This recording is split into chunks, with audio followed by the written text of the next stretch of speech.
All right, so disappointing game for me. This was a tough one. Congratulations to the New Orleans Saints, though. They deserved the victory. They were the better team. Basically, and this is going to be a very Tampa Bay-centric video. I apologize for that, Saints fans.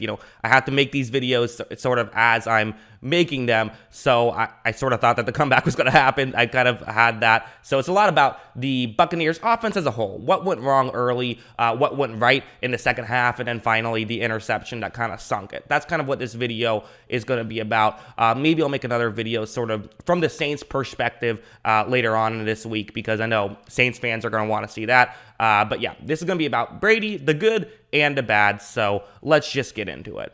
So let's start things off with this play. What's going to happen is that it's a man coverage play. And this is kind of, I think, a lot of, the early stuff. It was a lot of really Brady beating himself and the Buccaneers beating themselves. So this is a big example where it's going to be a one-on-one matchup. You have Mike Evans working on Lattimore one-on-one, and watch what happens. So Brady takes the snap. Evans is going to end up getting completely wide open on this play. I mean, this is wide open. If Lattimore wanted to interfere here, he wouldn't be able to, right? He's that much open. And this is just not going to be a good throw from Brady. Look, as you see, he just overshoots it. That's just simply what happens. So not the best play there from Tom Brady whatsoever. There were a few like that where they were just kind of clunky, especially like on third downs. Just some not great plays happened. All right, now let's talk about sort of the comeback that happened, right? This was the play that started it, so I think it started it, really. It's man coverage, and you have Godwin, who's running a slant route over the middle,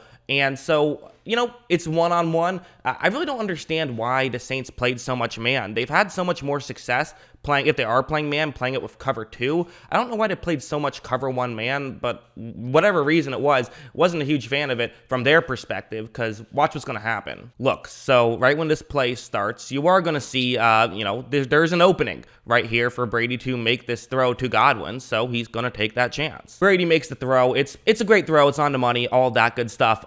You see Gardner Johnson right here, not really in a great position to make this tackle. You do kind of expect him to make that tackle. It's kind of just a weird thing where it looks like he's got him wrapped up, but he doesn't. His left arm actually is not grabbing onto Godwin. So it looks like he's about to make a tackle, but because the arm is actually sort of bending the wrong way, he's actually not even really close to making the tackle right here. You see 27 there just doesn't notice this, so this is kind of what's going to cause this to happen. But look, Godwin gets up, and he's just going to be able to pick up a bunch of yards right there. So big play by Godwin, big play by Tampa Bay, and, not the best play by the Saints, and that kind of allowed the Buccaneers to get back in it to a large degree. They would then have this play, so this would be the touchdown. It's 3rd down and 5 here, so, pretty big play. I mean, you're down 16, so technically, a field goal does help you, but obviously you want the touchdown. And what they're going to do is it's just a simple pick play, and actually you could argue, I know a lot of Buccaneers fans were complaining about all the calls. I've never really been a blame the refs guy personally, but this is the call that kind of went Tampa Bay's way a little bit, because you could have called this a pick play. The way it works is, and this is part of why maybe New Orleans didn't play too much zone, is they're playing cover 2 zone here, and just Tampa Bay can game plan for it. So if they know what you're running, they can game plan. Maybe the logic was, hey, they're going to game plan for what we typically do, so let's do something else and see how that works, because, watch what happens on this play. Brady is going to take the snap. He makes this quick throw, and they are going to be able to pick up a touchdown right there. This was after the was it a fumble by Fournette, was it not play. So there you go. Also, we got to talk about this one. So this was going to be the touchdown. It's a 3rd down and 3 right here. So what's going to happen is that it's man coverage and Mike Evans on Lattimore once again. So there's a couple of instances like this. Listen, the narrative has always been Lattimore owns Evans, and it's a narrative for a reason. He's had a lot of success against Evans. But there's also the flip side of there hasn't been a ton of opportunities of a one-on-one matchup with no safety help. Usually just New Orleans naturally has safety help, which is a notable thing to point out probably. And so as you see, Brady takes the snap. Evans is going to eventually get wide open right here. In Lattimore at this point, the last one, he wasn't even close enough to make contact. This time, he's just going to try and interfere, which I think is stupid. Like, why would you do that? Just hope that the catch doesn't get made. I think if you're Lattimore here, because if you interfere, it's basically a catch anyways. It won't be a touchdown, but it'll be close.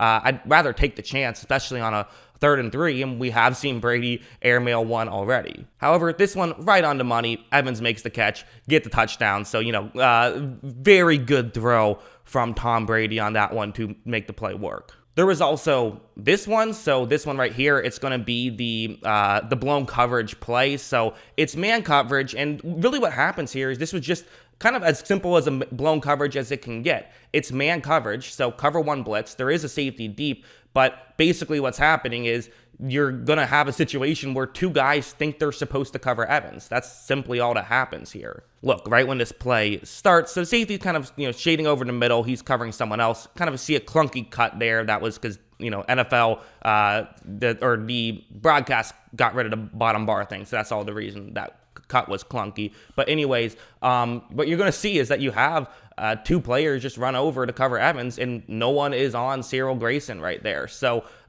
just a bad play by New Orleans, really. Brady even completely lasered one.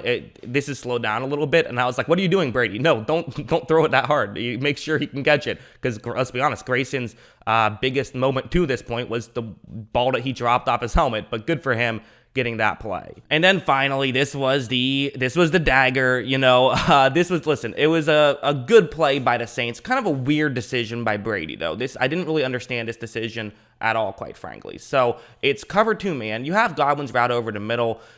They just nearly had a big play with Evans, but then it was Williams who made a great read on it to kind of break that up. Kind of a weird thing by both of them, I thought. Now Brady's kind of trying to go more underneath, which I understand the logic behind, but the reality is the safeties aren't just going to hang out 30 yards down the field, right? So just to set the stage, this is that cover 2 man that's given Brady trouble. This is that coverage. Once I saw them doing this, I'm like, oh God, here we go. Because I know that this is the coverage they've had success with against Tom Brady and against the Buccaneers. So look, right when this play starts, you're going to see that Godwin kind of, runs over the middle. He's winning his own one-on-one matchup, but that only will get you so far, right? Because clearly a safety can run in and make the play. I just didn't understand it. I just thought this was an odd decision, which, it happens. But this was not the best call from Brady, I think. And also, again, give the Saints some credit. Look, Williams comes in. I mean, that's a great read on it as well. So he deserves a lot of credit. I didn't think it was the best decision from